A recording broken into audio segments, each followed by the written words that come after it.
Shalom sahabat BBC. Wow, setelah kita seru banget membahas tentang Allah Tritunggal dan kita akan masuk, ini satu kalimat awal dari pengakuan iman rasuli aja belum selesai nih. Jadi setelah kita bahas Allah Tritunggal yang seru sampai kepalanya berasap kemarin itu Pak Ezra, kita mau masuk ke topik apa lagi setelah itu? Dari kalimat selanjutnya, aku percaya kepada Allah Bapa yang Maha Kuasa. Jadi kita akan mulai bahas tentang Bapa yang Maha Kuasa, pasti lebih ringan dari Allah Tritunggal. Bapa yang Maha Kuasa, dan pembahasan tentang Bapa yang Maha Kuasa ini akan kita bahas pada tanggal 22 November 2025 jam 4 sampai jam 6 sore, masih sama di GKSI Bethlehem St. Moritz Office Tower lantai 18. Nah sahabat BBC, karena kita mau masuk ke bulan Desember yang bulan Natalan, jadi kita akan geber terus nih Pak Ezra. Mumpung kita masih ada di bulan November, akan berurutan BBC kembali tanggal 22, kemudian tanggal 29 gitu Pak Ezra. Siap untuk digaspol Pak Ezra? Gas. Nah, sebegitu pentingnya tentang pengakuan iman rasuli ini, tolong di-spill Pak. Kenapa kita perlu mengerti tentang pengakuan iman rasuli? Pengakuan iman rasuli disebut rasuli itu karena ajarannya sama dengan ajaran para rasul. Jadi dengan kita memahami pengakuan iman rasuli, kita sebenarnya mau mengatur supaya kita orang Kristen dan gereja itu berjalan dalam rel ajaran yang sesuai yang diwariskan para rasul. Itu disebut rasuli. Ya. Kenapa harus sepenting itu pengakuan iman rasuli? Karena dunia sekarang ini penuh dengan berbagai macam ajaran yang menyesatkan dalam konteks hari-hari ini. Ya, nah karena itu maka kita perlu rambu-rambunya. Dengan adanya pengakuan iman rasuli, kita bisa lihat, oh kalau ada tahu-tahu beredar di medsos atau di mana-mana suatu ajaran yang lain kok tidak sesuai dengan pengakuan iman rasuli ya, maka kita harus sadar, ini aneh nih, bukan dari rasul-rasul, bukan warisan dari rasul-rasul. Jadi dengan kata lain, sebenarnya pengakuan iman rasul itu untuk membentengi kita dari segala macam ajaran yang salah atau yang menyesatkan. Karena sesungguhnya itulah yang ditinggalkan oleh bapak-bapak gereja kita sebetulnya Pak ya.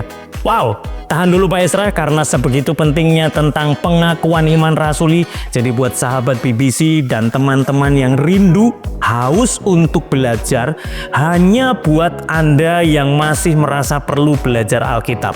Buat yang sudah jago, buat sudah ahli Taurat, skip saja, nggak perlu. Tapi buat kita yang merasa bahwa kita butuh pembelajaran akan kebenaran firman Tuhan, yuk gabung bersama Bethlehem Bible Class di GKSI Bethlehem St. Moritz. Sampai ketemu tanggal 22 November di GKSI Bethlehem St. Moritz. Acaranya free. Penting banget, nggak bayar, free, dapat ilmu, dapat pembelajaran yang banyak, dapat snack pula gitu ya. Nikmat apa yang kau dustakan. So, sampai ketemu dengan saya Yosua Yan dan Pendeta Asis Rasoru. Sampai ketemu di BBC. God bless you. Pak Ezra, tadi dikatakan bahwa di surga kita sudah tidak bisa lagi berbuat dosa. Bagaimana dengan Lucifer? Dia kan dari surga. Mengapa dia bisa berbuat dosa dan dibuang? Saudara tahu dari mana bahwa iblis itu namanya Lucifer? Di Alkitab bagian mana iblis nama Lucifer? Tidak ada. Kata Lucifer hanya muncul satu kali dalam beberapa terjemahan bahasa Inggris. Misalnya King James. Bisa tunjuk King James, Yesaya 14 ayat 12. Wah, engkau sudah jatuh dari langit, hai bintang timur, putra fajar. Hai bintang timur. Yesaya 14 ayat 12. Wah, engkau sudah jatuh dari langit, hai bintang timur. Engkau di sini siapa? Saudara tidak akan tahu. Ini kan ayat 12. Mesti lihat dari ayat 1. Judulnya apa? Ini dibuat terhadap Raja Babel. Siapa Raja Babel? Nebukadnezar. Maka seluruh Yesaya 14 ayat 12 ini sebenarnya adalah pembicaraan tentang Raja Babel Nebukadnezar.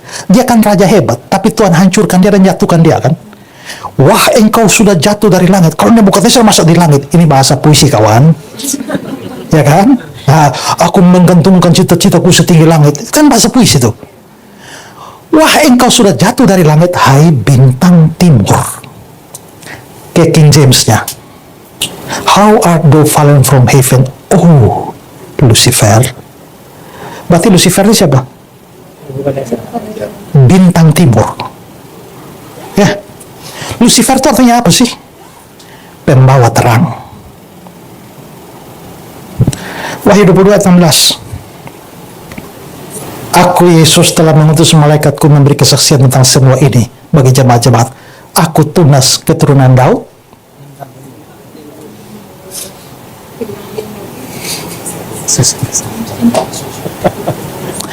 Ada Alkitab bahasa Latin, Vulgata. Vulgata. Kalau saudara nanti cari ya di Google, cari Wahyu 22 ayat 16 Vulgata, itu bahasa Latin. Aku Yesus, bintang timur, itu Lucifer.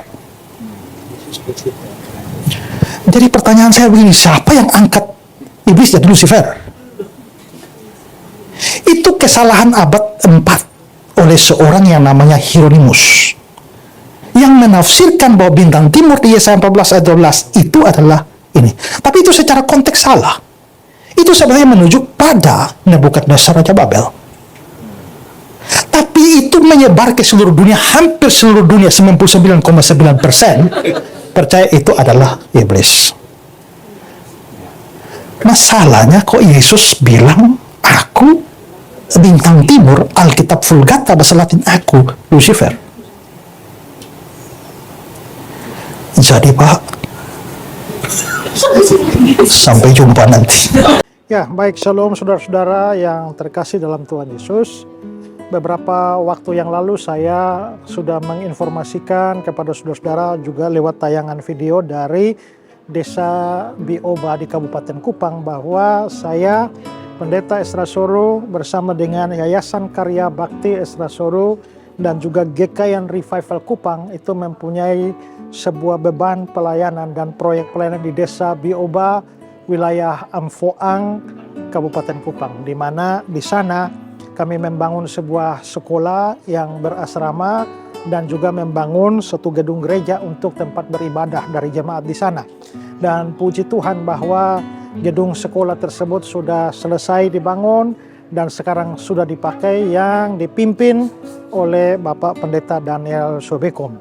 Dan juga seperti saya beritahukan kali lalu bahwa kami berusaha juga untuk menyediakan tempat berbakti buat jemaat Tuhan di sana. Dan puji Tuhan karena respon saudara-saudara dan banyak di antara saudara-saudara juga yang memberikan donasinya, sehingga akhirnya gedung gereja ini sudah mulai dibangun dan ya boleh dibilang sekitar 70% sudah selesai. Sekarang ini kalau saudara melihat gambar-gambar ini adalah tampilan dari gedung gereja yang sudah dibangun. Lalu juga sekarang lagi mau upaya untuk pengerjaan atap gereja. Nah, kita berharap bahwa ini segera selesai sehingga menjelang musim penghujan di tahun ini gerejanya sudah rampung sehingga jemaat bisa beribadah dengan baik. Nah, beberapa waktu yang lalu pada musim-musim hujan kita lihat bahwa jemaat hanya beribadah di bawah tenda-tenda saja. Tapi kami berharap bahwa sebelum musim hujan lagi, gedungnya sudah selesai, jemaat di tempat ini bisa berbakti dengan baik. Dan karena itu, terima kasih untuk segala dukungan yang telah saudara berikan, baik dukungan doa dan juga dana. Dan kami tetap memohon saudara-saudara untuk mensupport pelayanan ini. Masih ada pengerjaan atap. Nah, saudara kalau mau ambil bagian di sini, saudara bisa silakan kirimkan donasi saudara atau persembahan saudara di nomor rekening dari Yayasan Karya Bakti Esra Soro yang ada di bawah ini, yang akan dipergunakan untuk penyelesaian finishing daripada gedung gereja ini. Sehingga puji Tuhan, masyarakat dan juga jemaat di Desa Bioba bisa mengikuti atau mendapatkan pendidikan dengan baik. Bukan hanya Desa Bioba, tapi juga berbagai desa yang lain itu akan dikerahkan untuk bisa berada dalam sekolah berasrama di Desa Bioba. Jemaat Tuhan juga bisa berbakti di sana.